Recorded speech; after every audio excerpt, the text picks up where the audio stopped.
Di mana surga Katolik dan Protestan. Saya Pendeta Henry Tandianta, Master of Bibliology Studies. Kenapa saya yang ditanya ya? Saya kan Kristen.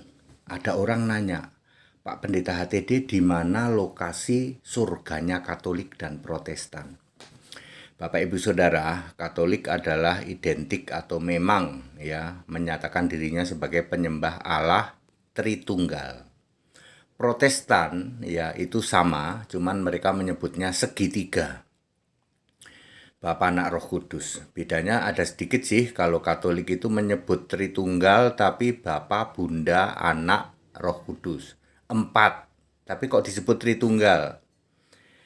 Ya sudahlah, ya itu urusan mereka. Demikian pula Protestan. Protestan juga menyebut Bapa, Anak, dan Roh Kudus.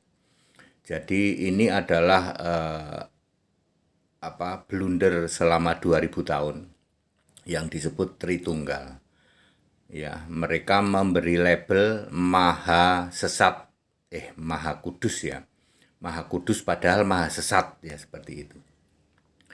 Jadi malah saya yang ditanya, di mana Pak HTD surganya orang Katolik dan orang Protestan? Gini ya, saya mau pengantar dulu ya. Kira-kira saya umur 22. Saya punya pacar orang Katolik. Jadi saya sempat jadi Katolik hampir 1 tahun. Pertanyaan ini juga sama saya tanyakan. Di dalam Katolik itu ada Romo, lalu ada Biarawati. Biarawatinya masih muda-muda loh. Dan jangan lupa, cantik-cantik. Pacar saya orang Katolik, jadi saya sering ikut. Suatu saat ada hari tertentu, seingat saya hari Kamis, itu ada pengajaran Katolik gitu. Ya pokoknya ada sekolah Katolik lah, begitulah itu. Di dalam Katolik itu romonya tidak cuma satu ya. Lalu saya coba tanya kepada romo yang paling tua lah ya, yang paling tua. Romo, surganya orang Katolik di mana? Waktu itu saya masih imut, umur 22,5 tahun lah. Aku udah tingkat 3 kok, udah mau lulus. Setahun lagi lulus, jadi ya 22,5 lah begitulah ya. Masih imut-imut ya. Terus Romo, di mana surganya Katolik? Ini Lilin, kamu sekarang sana sujud ke Bunda. Tanya sendiri, Bunda, engkau sekarang ada di mana? Tanya aja sana, gitu. Itu jawaban Romo, itu Romo senior itu. Ya. Jawaban seperti itu nggak masuk Pak Eko, nggak masuk di otak saya. Nah, aku ini kan di atas rata-rata, kayak gitu jawaban untuk HTD ya nggak masuk lah, gitu ya. Di lain kesempatan saya tanya ke Romo yang lain yang rada muda, gitu. Ngerokok, saudara, ngerokok 3 bungkus gudang garam filter. Saya waktu itu juga masih ngerokok waktu kuliah ya. Saya di satu momen yang lain saya beliin 3 rokok karena dia satu hari itu bisa sampai 3 bungkus ngerokok. Dalam hati saya nih, dalam hati saya juga ikut ngerokok sih dalam gudang garam filter. Dalam hati saya, Romo itu bisa menahan hawa nafsu seks, betul dong, nggak kawin, betul dong. Tapi nggak bisa nahan mabuk nikotin. Itu kalau nggak punya rokok udah blingsatan itu. Serius banget, iya. Ya, Romo itu ngerokok. Jadi nggak masuk bagi saya. Bisa menahan nafsu syahwat, ya, tapi nggak bisa nahan mabuk nikotin. Padahal di sebelah situ ada biarawati. Ya, makanya ada cerita toh, pilot dan pramugari, dokter dan perawat, pastor dan itu dia. Lalu saya tanya yang sama, Romo, ini yang mudaan ini, sambil ngerokok, saudara ya. Romo, di mana surganya Katolik? Lalu dia dia ngasih clue lah. Ada di dalam kitab Sirak Baruk ya. Sirak dan Baruk dan Daniel tambahan. Ada di dalam 3 kitab itu tentang siapa Allah yang ada di surga. Daniel tambahan mencontek dari Daniel 7 ayat 9, 13, dan 22. Yang lanjut usia itu dijadikan sosok Bapa. Rambutnya gondrong putih. Dia comot Daniel 7 ayat 9 ayat 13 ayat 22. Yang lanjut usia itulah sosok Allah nomor 1, yaitu Bapa. Lalu yang lanjut usia duduk di tahta ini ada mirip seseorang, anak manusia datang, itulah sosok putra. Ya, itulah sosok putra. Ya, lalu ada yang lanjut usia itu sosok Allah nomor 1 putra, lalu Allah nomor Bapa, Allah nomor 2 putra yang datang itu, yang sosok manusia itu di dalam Daniel pasal 7 ayat 9, 13, 22. Lalu Roh Kudus diambil dari mana, Pak? Ya, Roh Kudus kan banyak ayat tentang Roh Kudus ya toh. Ya, jadi ada Bapa, ada Putra, Bapa Allah nomor 1, Putra Allah nomor 2, Roh, kata dia Roh Kudus Allah nomor 3. Lalu Bunda ada di mana, Pak? Bunda ini diambil dari kitab Makabe, ya, baik Makabe, Sirak maupun Baruk ini bagian dari Daniel tambahan, ini bagian dari 9 kitab Deuterokanonika. Saya dapat bocoran di situ, ini baru masuk Pak Eko. Ya, saya beberapa kali kesempatan, saya nggak perlu banyak-banyak lah, tapi dia sudah ngasih clue ada di dalam 4 kitab Deuterokanonika, Sirak, Baruk, Daniel tambahan, dan Makabe. Di situ kita bisa mendapatkan Allah nomor 1 itu yang lanjut usia itu si Bapa, Allah nomor 2 itu si Putra yang datang kepada si Bapa itu, Allah nomor 3 ya Roh Kudus lah, seperti yang dilambangkan seperti burung. Lalu Bunda sebagai Bunda Allah ada diambil dari Makabe. Kalau Anda tanya pada Romo nggak akan jawab begitu. Romo akan jawab, sana kamu tanya sendiri sama Bunda, seperti itu. Oke, mereka giat melakukan giat untuk Allah tanpa pengertian yang benar. Roma 10 ayat 2. 3 hari dari 7 hari dalam seminggu mereka ada di gereja. Biasanya hari Kamis, kemudian hari Sabtu dan hari Minggu. Sujud-sujud, nungging-nungging ya. Katolik juga begitu, Protestan juga begitu. Ya. Lalu pakai bahasa rock, ngintip rock itu kan yang Protestan ya, yang Protestan karismatik and the gang itu. Ya. Oke, itu kan kata mereka. Sekarang kebenaran Alkitabnya di mana, Pak ATD? Sebenarnya sudah ada Wahyu 16 ayat 13.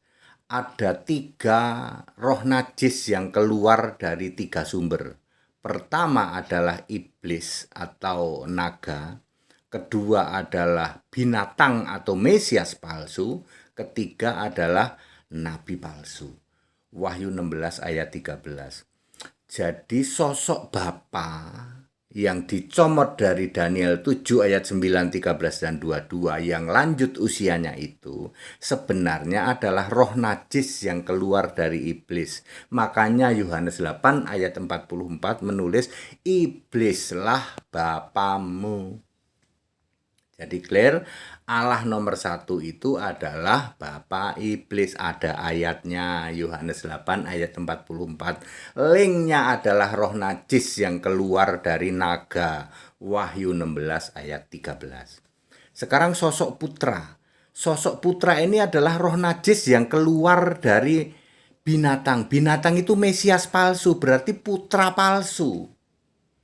Mestinya Yesus itu Tuhan, ini versi palsunya yaitu hantu. Roh najis yang keluar dari mesias palsu adalah hantu. Makanya ketika Yesus nembus dinding waktu bangkit, mereka kan nggak tahu toh, ini hantu. Karena mereka salah paham. Maka Yesus yang Tuhan disebut hantu. Lalu Yesus menjelaskan, ini aku Tuhan. Oh, engkau Tuhan toh, kirain hantu.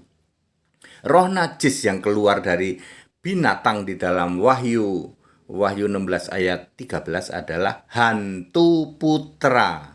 Jadi bapaknya adalah iblis, putranya adalah hantu. Putra sosok seperti manusia yang datang kepada yang lanjut usia itu, mereka itu sebagai putra yang adalah hantu. Itu Allahnya yang nomor 2. Allah nomor 1 bapak iblis, Allah nomor 2 hantu putra. Allah nomor 3 roh roh najis yang keluar dari nabi palsu. Ini setan alaihi laknat. Jadi mereka mengklaim Roh Kudus padahal itu roh setan. Perhatikan Wahyu 16 ayat 13 nanti lanjut ke ayat 14. Itulah semua setan-setan bikin mujizat toh. Dalam nama Yesus nyembuhin ya toh. Romo-romo Katolik, pendeta-pendeta Protestan paling demen tuh. Bikin heboh-heboh nyembuhin, betul toh? Itu ciri khas nabi palsu. Keluar roh najis yaitu setan. Jadi Tritunggal yang mereka klaim sebagai Allah nomor 1 itu Bapa, nomor 2 itu Putra, nomor 3 itu Roh Kudus. Alkitab menulis yang mereka klaim sebagai Allah nomor 1 itu nggak taunya Bapa iblis. Allah nomor 2 itu adalah hantu putra. Allah nomor 3 itu adalah roh setan. Lalu Bunda di mana Pak? Itu urusan mereka karena itu ada di Makabe. Ya, Deuterokanonita kitab tambahan. Jadi clear? Jadi itu Tritunggal yang menurut Alkitab itu ada 3 roh najis yang keluar dari mulut seperti kata itu, yaitu dari naga, dari binatang itu Mesias palsu, dan dari nabi palsu. Jelas Wahyu 16 ayat 13. Ya. Lokasinya di mana Pak? Lokasinya ada di dalam Wahyu 1 ayat 18. Ada maut, ada kerajaan maut. Lokasi surga mereka itu ada di kerajaan maut. Ya, seperti itu. Kalau nanti jurusannya neraka. Jadi kerajaan maut itu nanti jurusan neraka. Kalau Firdaus itu jurusan surga. Ya, sekarang ini ya lokasi surga mereka ada di dalam kerajaan maut. Karena di situ levelnya Bapak Iblis, hantu putra yang hantu, dan setan, roh-roh setan. Kalau jemaatnya gimana Pak? Jemaatnya di alam maut. Kalau dedengkotnya ini ada di kerajaan maut. Jadi clear, saya sudah jawab di mana surganya Katolik dan Protestan ya saudara-saudara, supaya Anda paham. Ini pakai ayat Alkitab. Mereka mengklaim Allah itu ada 3. Allah nomor 1 Bapak Iblis, nomor 2 adalah hantu putra, nomor 3 adalah roh setan. Ya, itu penjelasan Alkitab. Tidak pernah ada, Tritunggal nggak pernah ada di Alkitab. Ya, mereka giat untuk Allah tanpa pengertian yang benar, dan mereka tidak mau takluk kepada kebenaran Allah. Roma 10 ayat 2 dan 3. Itu masalahnya. That's it. Jadi walaupun saya orang Kristen, saya bisa menjawab di mana adanya surga umat Katolik dan Protestan. Katolik tidak ada di Alkitab, Protestan tidak ada di Alkitab. Ya. Jadi saya menjawab pakai Alkitab yang kitab mereka juga yang disebut Deuterokanonika. That's it. Jadilah orang Kristen penyembah Yesus Kristus satu-satunya Allah yang benar, yang surganya itu hanya ada Yesus tok. Tidak ada Bapa, tidak ada Putra, ya, tidak ada. Yesus adalah Roh Kudus itu. Yesus Roh Kudus, Roh Allah, Roh Tuhan, Roh Kristus, Roh Yesus. Sama, itulah Yesus. That's it. Segala hormat kemuliaan untuk Yesus Kristus, satu-satunya Allah yang benar. Haleluya, amin.